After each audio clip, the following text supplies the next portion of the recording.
तरफ मोदी सरकार बेटी बचाओ बेटी पढ़ाओ अभियान चला रही है, नारा दे रही है, लेकिन जंतर मंतर पर खिलाड़ी धरने पे बैठे। बहुत शर्मनाक बात है। और मैं यहाँ से जाते ही उनसे मिलने जाऊंगा, बच्चियों से।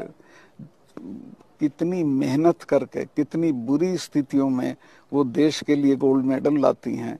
और उनका, और कोई भी महिला जब ये कहे कि मेरे आबरू पे हमला किया गया, तो वो बहुत मजबूरी में कहती है, और आप उसकी एफआईआर भी नहीं कर रहे हो। मेरी जानकारी ये है कि उसी शाम पीएमओ में बुला के नेशनल मीडिया के इम्पोर्टेंट लोगों को ये कह दिया गया था कि एक लाइन नहीं जानी चाहिए इसकी।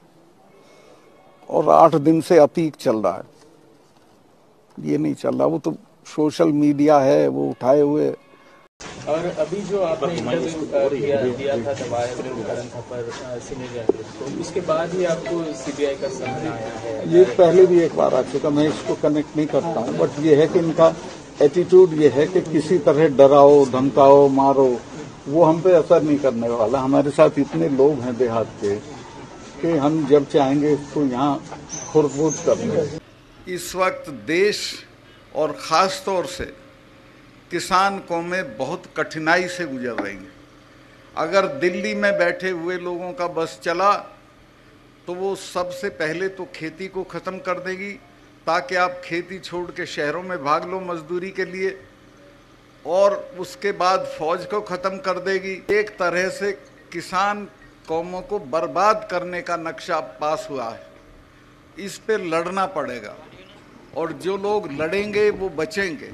खंजर पे कोई छींट, ना कपड़ों पे कोई दाग, तू कत्ल करे है कि करामात करे है।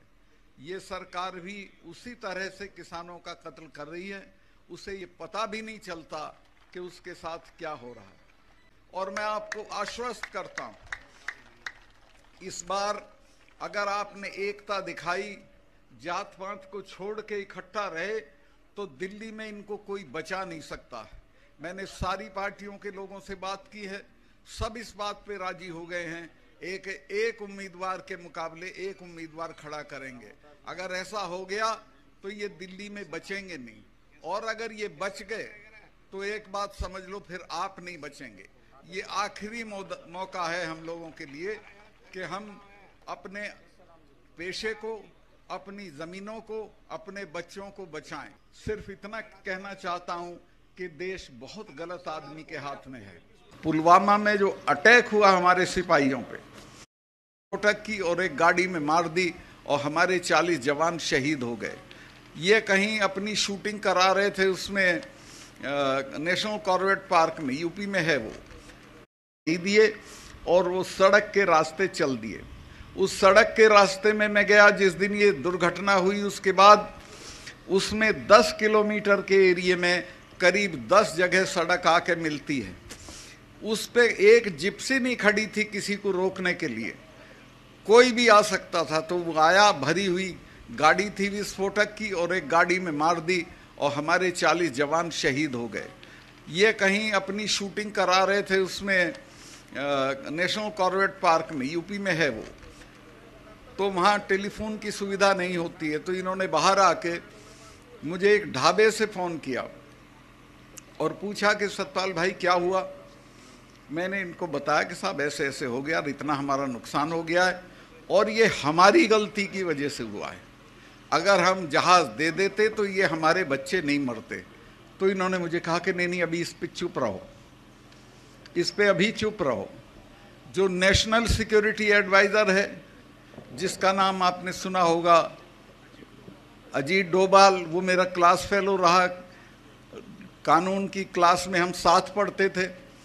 उसका मुझे फ़ोन आया फ़ौरन कि प्राइम मिनिस्टर ये कह रहे हैं आप बोलें नहीं कुछ। चूँकि मैं बोल दिया था, मैं 2-3 चैनल को ये बता चुका था कि हमारी गलती से ये हुआ है, कि वो ये कह रहे हैं कि इस पे तुम चुप रहो। मैं समझ गया था कि अब इसका ये पूरा राजनीतिकरण अपने चुनाव के लिए करेंगे। जो मर गए वो भाड़ में जाए, इनको कोई मतलब नहीं है। और आज तक उस पूरे मामले की कोई जांच नहीं हुई है, कोई उसका नतीजा नहीं आया है। अब आप अंदाज़ा लगा सकते हो कि कितने ख़तरनाक लोग देश चला रहे हैं, जिनको अपने सिपाहियों की जान से हमदर्दी नहीं है, जिनको अपने देश से हमदर्दी नहीं है, और बात लंबी चौड़ी करते हैं। मन की बात करते हैं, कभी तन की बात करते हैं।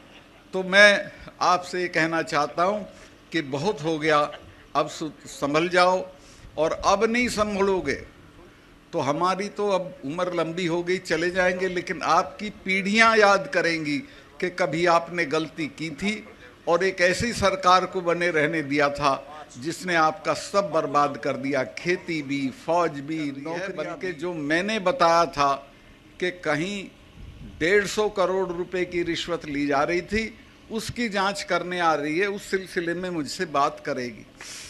तो उन लोगों को ये पता चल गया, तो वो आए। मेरा घर 2 कमरे का है, वो भी किराए का।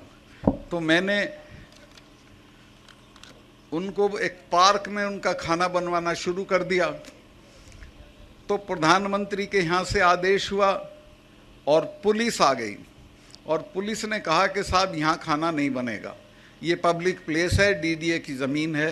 मैं कहीं यहाँ नहीं बनेगा तो मेरा तो घर है नहीं, मैं तो थाने में ही बनेगा। फिर चलो भाई, तो हम थाने पे जा चढ़े, और 2 घंटे के अंदर अंदर फिर आदेश बदल गया। फिर उन्होंने कहा हमने किसी को गिरफ्तार नहीं किया है, सब फ्री हैं, खाना खा के जा सकते हैं। वहीं खाना बना, खाया और चले आए। तो अगर अड़ जाओगे, अगर हिम्मत कर लोगे, तो कोई आपके सामने खड़ा नहीं रहेगा। कोई डरने की ज़रूरत नहीं है किसी से भी। आप अपना हौसला रखिए, एकता रखिए, जातियों का इकट्ठ रखिए, इसमें ये जात और वो जात मत करिए, तो आप कामयाब होंगे और आपको कोई नहीं रोक सकता।